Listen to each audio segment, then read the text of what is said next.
Hello दोस्तों, study block में आपका स्वागत है। जहां मैं आपके लिए आईटीआई की सभी ट्रेड से रिलेटेड एमसीक्यूज़ की सीरीज़ लाया हूं, जिसमें आईटीआई से रिलेटेड एमसीक्यूज़ के साथ साथ इम्पॉर्टेंट फैक्ट भी डिस्कस करूंगा, जो आपके आने वाले आईटीआई एग्ज़ाम के साथ साथ आईटीआई से रिलेटेड गवर्नमेंट एग्ज़ाम के पॉइंट ऑफ व्यू से भी इम्पॉर्टेंट होंगे। आज का टॉपिक है मेटल, जिसका पार्ट 1 आज डिस्कस करने जा रहा हूँ। वीडियो को लास्ट तक ज़रूर देखें और लाइक, शेयर एंड सब्सक्राइब ज़रूर कर दें। और यदि आप किसी भी टॉपिक का वीडियो चाहते हैं तो कमेंट बॉक्स में ज़रूर लिखें। तो चलिए शुरू करते हैं।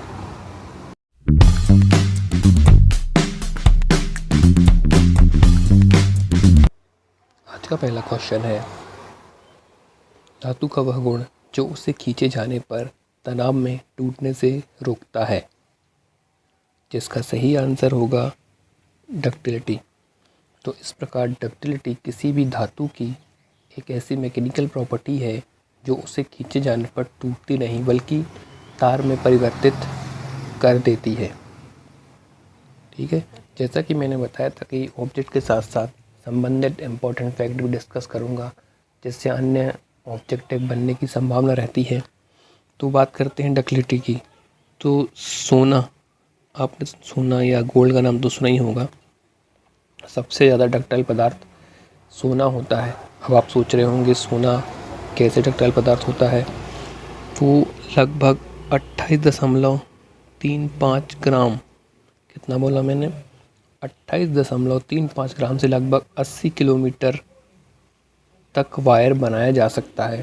तो आप समझ सकते हैं कि 28.35 ग्राम से 80 किलोमीटर तक वायर बना रहे हैं तो कितना पतला वायर होगा। और तो इस प्रकार सोना सबसे ज़्यादा डक्टाइल पदार्थ होता है। सेकंड बात करते हैं हार्डनेस। हार्डनेस भी एक धातु की मैकेनिकल प्रॉपर्टी है, जिसके कारण एक धातु को दूसरी धातु से काटा जा सकता है। मतलब जैसे कि कोई चीज़ल है, ड्रिल है या कटिंग ब्लेड है, तो इसमें हार्डनेस होगी तभी तो इसकी सहायता से अपन दूसरी धातु काट रहे हैं।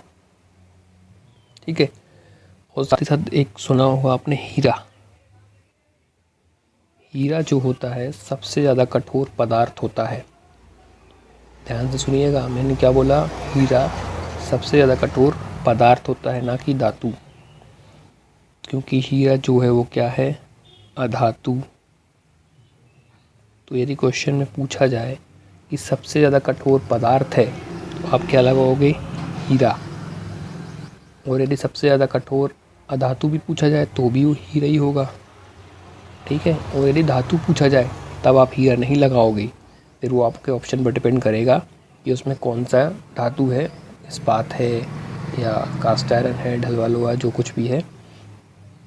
ठीक है, अगला बात आती है मेलेबिलिटी की, जिसको हिंदी में आगत वर्त्यता या धातु वर्त्यता बोला जाता है।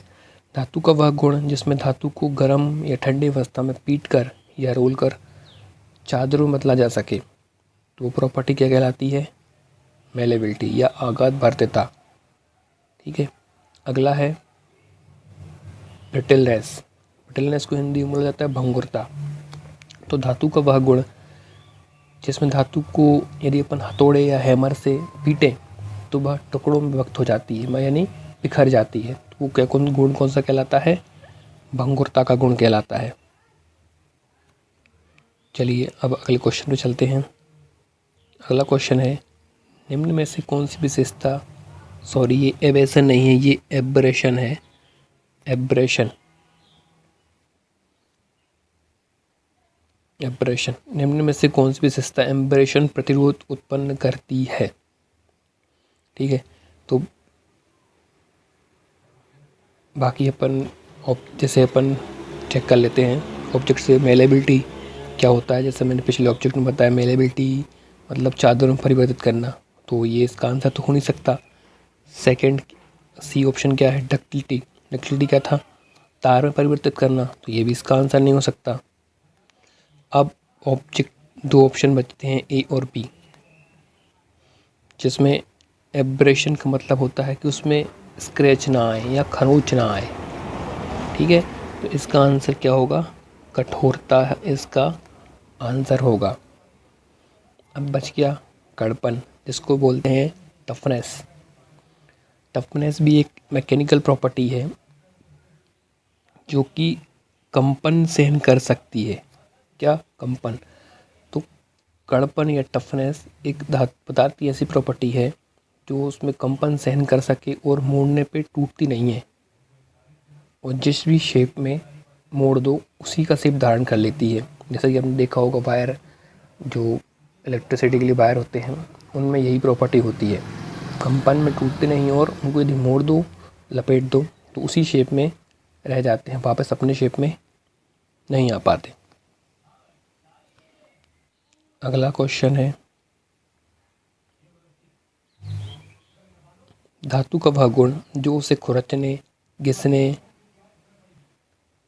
काटने, घुसाने का विरोध करती है।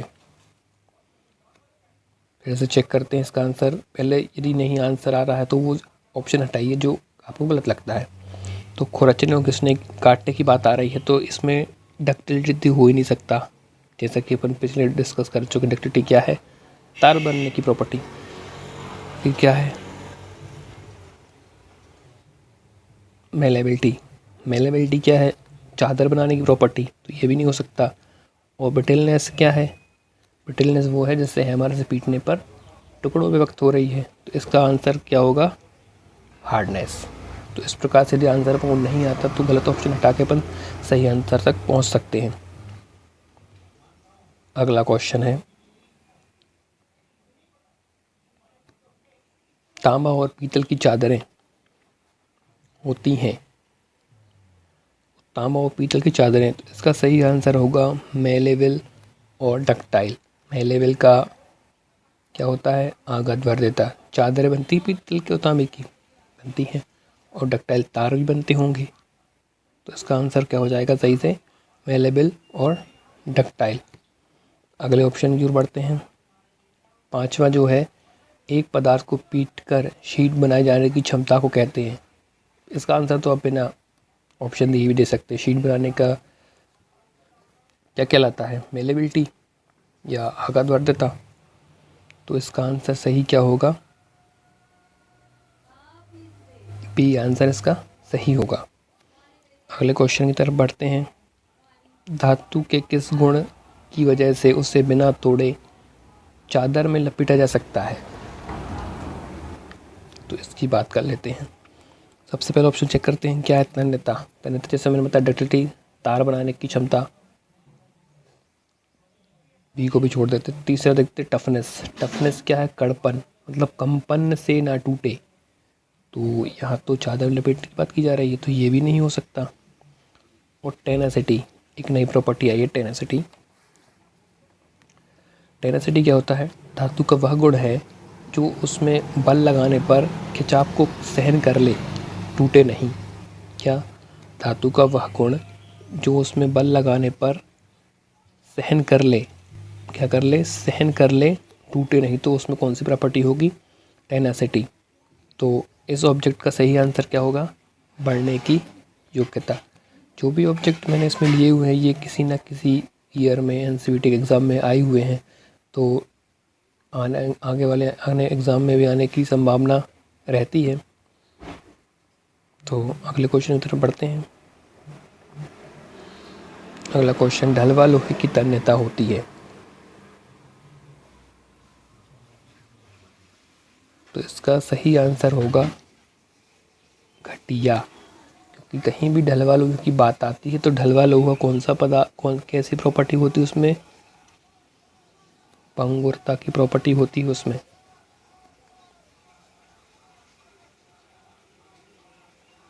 भंगुरता या ब्रिटलनेस। तो ढलवे लोहे को यदि पीटा जाए ना तो वो टुकड़ों में वक्त हो जाएगा, और ना इसमें अपन वेल्डिंग कर सकते हैं।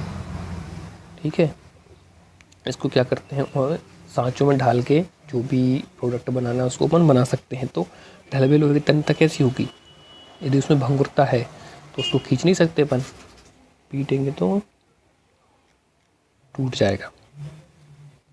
अगले क्वेश्चन की तरफ बढ़ते हैं। धातु की स्क्रिचिंग, घर्षण सहन करने और प्रवेश करने के गुणों को कहा जाता है। इसका सही आंसर होगा कठोरता। बाकी ऑप्शन आपको पता ही है किस चीज़ का यहाँ नया ऑप्शन आया है, कौन सा, लचीलापन। इसको बोलते हैं इलास्टिक, इंग्लिश में इसको इलास्टिसिटी बोला जाता है। इलास्टिसिटी के बारे में बात करें तो इलास्टिसिटी किसी भी पदार्थ का ऐसा गुण है जिसे उसकी अवस्था या खींचे तो खींचने पे जो बल लगाएंगे वो बल हटा दे तो वो पुनः अपनी अवस्था में आ जाएगा। तो उसमें कौन सी प्रॉपर्टी होगी, लचीलापन या इलास्टिसिटी। ठीक है, अब आगे बढ़ते हैं। इनमें से कौन सा ताप और विद्युत का सबसे अच्छा सुचालक है।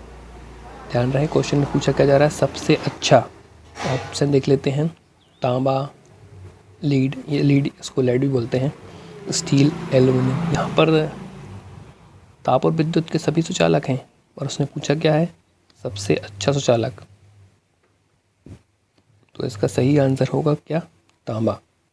देखा होगा अपने घरों में जो वायरिंग होती है वो ज़्यादातर तांबे की होती है। तो ताप और विद्युत का सबसे अच्छा सुचालक कौन सा होगा, तांबा होगा। अगले क्वेश्चन की तरफ बढ़ते हैं। धातु का कौन सा गुण यांत्रिक गुण कहलाता है, यांत्रिक यानी मैकेनिकल गुण कहलाता है।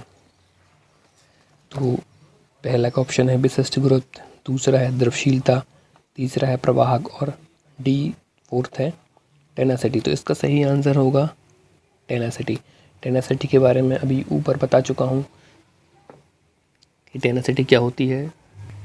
टेनासिटी धातु का वह गुण है जो उसमें उत्पन्न बल लगाने पर खिंचाव को सहन कर ले और टूटे नहीं, वो टेनासिटी होती है। अब बात करते हैं अगले बाकी अदर ऑब्जेक्ट की।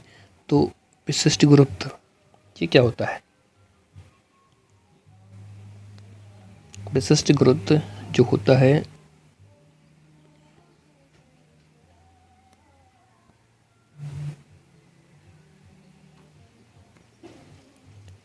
विशिष्ट गुरुत्व ये डेफिनेशन मिला है। तो ये एक प्रकार से रेशियो होता है, किसका रेशियो, घनत्व किसका, जिसका अपन को विशिष्ट गुरुत्व निकालना है, घनत्व किसी भी ऑब्जेक्ट का, किसी का ऑब्जेक्ट का घनत्व बटे किसका घनत्व, पानी का घनत्व, पानी का घनत्व।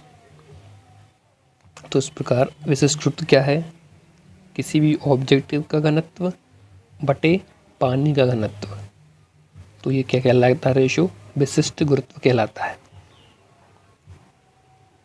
अब सेकंड ऑप्शन है द्रवशीलता, इसको बोला जाता है लिक्विडिटी। इसका मतलब कि कोई भी पदार्थ कितना तरल है वो क्या कहलाएगा, उसकी द्रवशीलता कहलाएगी। अगला ऑप्शन है प्रवाहक, इसको बोला जाता है कंडक्टर। मतलब कौन पदार्थ अपने में से धारा और ताप को प्रभावित होने देता है वो कंडक्टर कहलाएगा। इस प्रकार से ये ऊपर के ABC जो किसी पदार्थ की कौन सी प्रॉपर्टी है, भौतिक, ठीक है, और जो टेनासिटी है वो यांत्रिक है। तो इस प्रकार से अपना आंसर सही हो जाएगा क्या, टेनासिटी यांत्रिक प्रॉपर्टी है। अगले ऑप्शन की ओर बढ़ते हैं। निम्नलिखित में से कौन सा धातु का एक यांत्रिक गुण होता है जो उससे पतली शीट चादर बनने के लिए प्रयुक्त है। जैसे ऊपर मैं बता ही चुका हूँ, चादर बनानी है तो वो क्या कहलाएगा, आगत वर्धनीयता कहलाएगा। आगे बढ़ते हैं। कटिंग उपकरण की सामग्री की कुछ गुणवत्ता होनी चाहिए, अधिक तापमान पर भी बहुत सी शीट कठोरता के लक्षण की क्षमता रखती हैं। तो क्वेश्चन समझ में आया। क्वेश्चन ये कहना चाह रहा है कि कटिंग उपकरण जो बनाते हैं अपन, जब उनका कटिंग प्रोसीजर में उपयोग किया जाता है तो क्या होता है, टेम्परेचर बढ़ता है। तो बढ़ते हाई टेम्परेचर पर भी वो अपना कठोरता को बनाए रखती हैं, ठीक है। तो जो लक्षण होता है वो क्या कहलाता है, तो वो कहलाता है लाल कठोरता, ठीक है। जब वो रेड भी हाई टेम्परेचर पे भी अपनी कठोरता बनाए रखेंगी तो वो लक्षण की क्षमता जो कहलाएगी वो लाल कठोरता कहलाएगी, ठीक है। तो इसके बाद बाकी ऑब्जेक्ट देख लेते हैं। ये ठंडा कठोरता मतलब जो कम टेम्परेचर या कम टेम्परेचर पे भी अपनी कठोरता दर्शाए वो ठंडा कठोरता कहलाएगा। और भंगुरता वही जो मारने पर हैमर से टुकड़ों पे वक्त हो जाए, वो भंगुरता कहलाता है। अगला ऑप्शन, धातु का वह गुण जिसके द्वारा बल लगाने पर अपने मूल आकार में वापस लाया जा सकता है, खालिस्तान कहलाता है। जिसका मैं आंसर भी बता चुका हूँ कि किसी भी पदार्थ में अपन बल लगाओ तो वो अपना आकार बदल लेती है और बल हटाने पर पुनः उसी आकार में आ जाती है। तो इस प्रॉपर्टी को इलास्टिसिटी बोला जाता है, इलास्टिसिटी या लचीलापन, जो कि इसका आंसर सी सही आंसर होगा। अगले ऑब्जेक्ट की तरफ बढ़ते हैं। किस अलोह धातु तनन शक्ति को हैमरिंग या रोलिंग से बढ़ाया जा सकता है? किस अलोह धातु तनन शक्ति को हैमरिंग या रोलिंग से बढ़ाया जा सकता है? मतलब इस पर हैमरिंग और रोलिंग किया जाए तो उसकी तनन शक्ति बढ़ती है। तो इसका सही आंसर होगा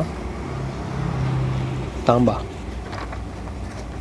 तांबा एक ऐसी धातु है जिसका रोलिंग और हैमरिंग करने से उसकी तनन शक्ति बढ़ती है, तांबा।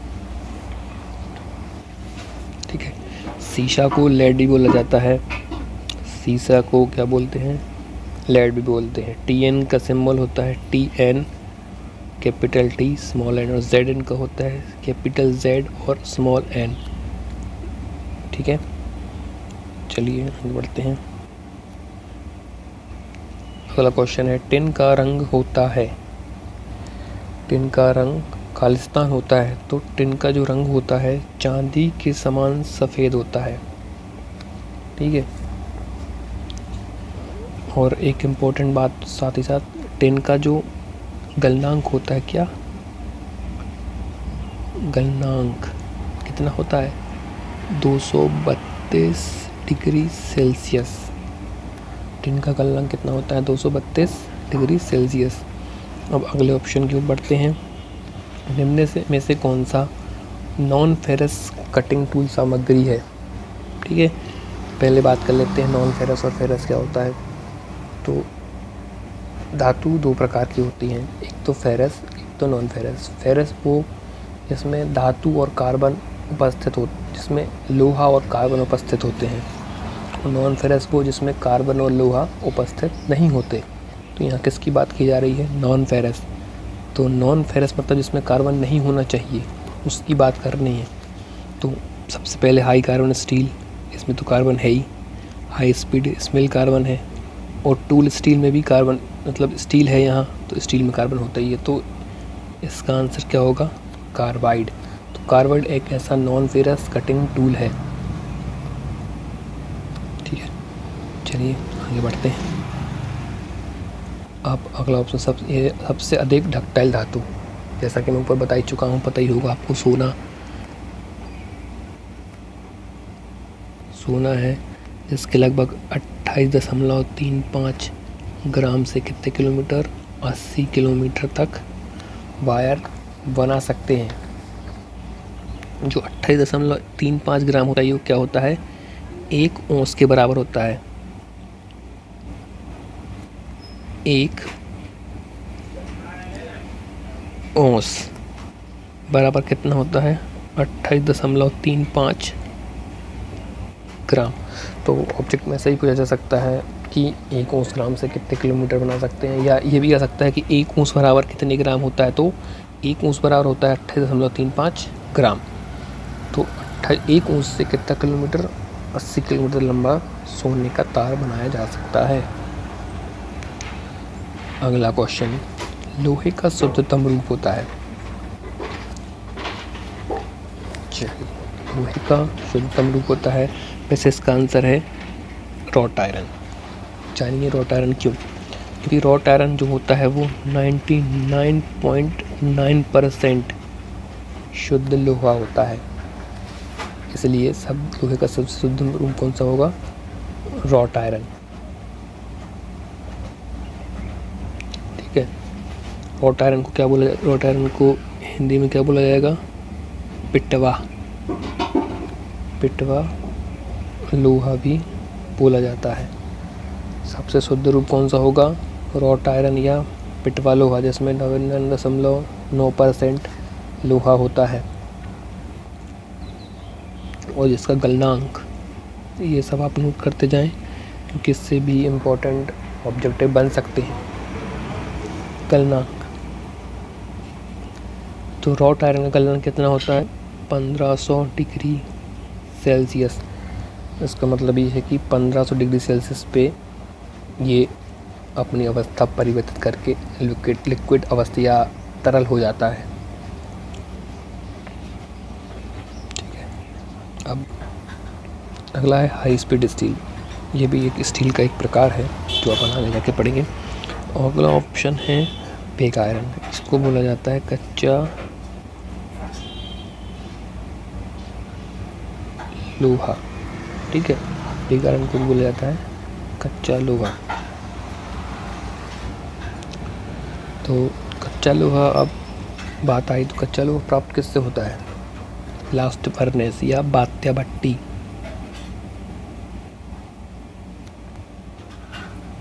किससे मिलेगा अपन को? Blast furnace, BLASTFURN, blast furnace. Blast furnace को हिंदी में क्या बोला जाता है? बात्या भट्टी। तो बात्या भट्टी से हमें क्या मिलेगा? पिग आयरन और कच्चा लोहा, उसी को बोला जाता है। तो कच्चे लोहे से ही में ढलवा लोहा और पिटवा लोहा बनाया जाता है। अब बात आ गई ढलवे लोहे की, तो ढलवे लोहे में देख लेते हैं। तो ढलवे लोहे का जो गलनांक होता है वो कितना होता है? 1200 से 1350 डिग्री सेल्सियस। किसका? ढलवे लोहे का गलनांक कितना होता है? 1200 से 1350 डिग्री सेल्सियस। और कार्बन परसेंट की बात करें तो 2 से 4.5% इसमें कार्बन होता है। किसमें? ढलवे में, ढलवा लोहे में। ठीक है, और ढलवा लोहा कौन से फर्नेस से प्राप्त होता है? ये होता है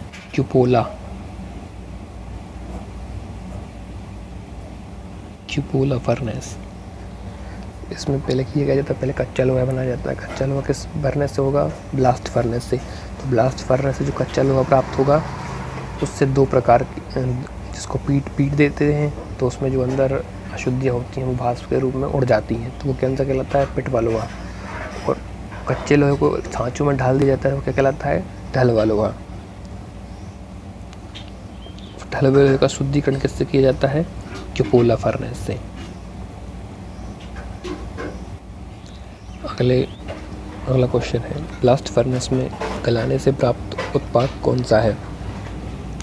तो जैसा कि मैंने ऊपर बताया, ब्लास्ट फर्नेस से क्या मिलता है? पिग आयरन और इसको क्या बोलते हैं? कच्चा लोहा। इस ऑप्शन में देखो दोनों नाम दिए हुए हैं, तो इसमें दोनों सही होंगे। जो पिग आयरन को इंग्लिश में बोला जाता है और हिंदी में क्या बोलते हैं उसको? कच्चा लोहा। तो ब्लास्ट फर्नेस से क्या मिलता है? पिग आयरन और कच्चा लोहा, दोनों एक ही हैं, तो पिग आयरन मिलता है। रॉट लोहा जो मैंने बताई दी, सबसे शुद्धतम रूप होता है लोहे का, 99.9% लोहा होता है। स्टील की बात करें तो ये क्या है? इस्पात। ठीक है, इस्पात है। तो इस्पात भी कार्बन के अनुसार अलग अलग प्रकार का होता है। जैसे कार्बन के परसेंटेज पे बात करें तो 0. यदि स्टील में 0.25% से कम है तो उसको क्या बोला जाएगा? निम्न कार्बन स्टील। ठीक है, कितना? यदि स्टील में 0.25% से कम कार्बन है तो उसको निम्न कार्बन स्टील बोला जाएगा। यदि 0.3 से 0.6% कार्बन है तो उसको क्या बोला जाएगा? मध्यम कार्बन स्टील। ठीक है, अब यदि 0.6 से 1.7% तक कार्बन है तो उसको बोला जाएगा क्या? उच्च कार्बन स्टील या हाई कार्बन स्टील बोला जाएगा। आगे बढ़ते हैं, जो कि वीडियो का लास्ट क्वेश्चन है। जब सल्फर को स्टील में मिलाया जाता है तो उसकी बढ़ती है। इसका सही आंसर होगा भंगुरता। तो यदि सल्फर को स्टील में मिलाते जाएंगे, उसको कुछ परसेंट मिलाते जाएंगे तो उसकी क्या बढ़ जाएगी, भंगुरता बढ़ जाएगी। और कठोरता बढ़ानी हो तो क्या मिलाना पड़ेगा अपन को, कार्बन मिलाना पड़ेगा। ठीक है, ठीक है, आज के लिए बस इतना ही। यदि वीडियो पसंद आया हो तो लाइक शेयर एंड सब्सक्राइब ज़रूर करें, और यदि अगला वीडियो भी चाहते हैं आप तो कमेंट बॉक्स में ज़रूर लिखें। Thank you.